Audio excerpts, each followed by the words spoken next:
Cindy Fabre mariée, les petits secrets de sa sublime robe en dentelle. La journée du 6 juillet 2024 était placée sous le signe de l'amour pour Cindy Fabre. Pour cause, la nouvelle patronne du comité Miss France a dit oui à l'homme de sa vie.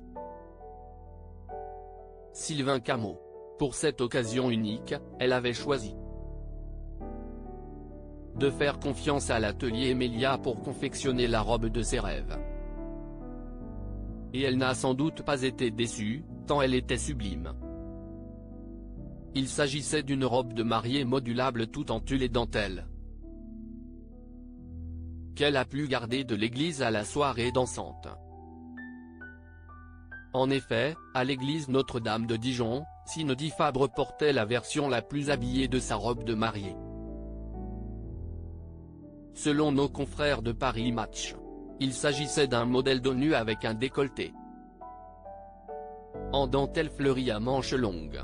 Le tout était complété d'un jupon à étages également en dentelle. Elle portait en plus une volumineuse surjupe en tulle à la ceinture décorée d'une large fleur. Cindy Fabre avait choisi une robe modulable.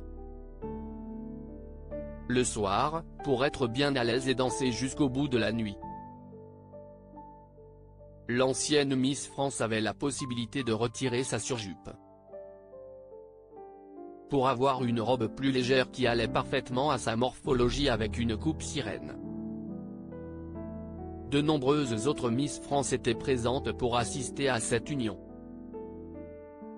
Amandine Petit, Élodie Gossuin, Clémence Bottineau, Flora Coquerel, Linda Hardy, mais aussi Peggy Zlotowski. Miss France 1989, Valérie Pascal, Miss France 1986, et Patricia Barzik, Miss France 1980. On célébrait l'amour entre Cindy Fabre et Sylvain Camot.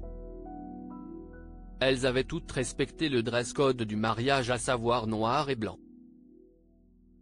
Quelques semaines avant son mariage, la future mariée avait partagé sur son compte Instagram les coulisses de ses essayages de robes de chez Atelier Emilia. Avant de craquer sur la robe qui la sublimait, elle avait essayé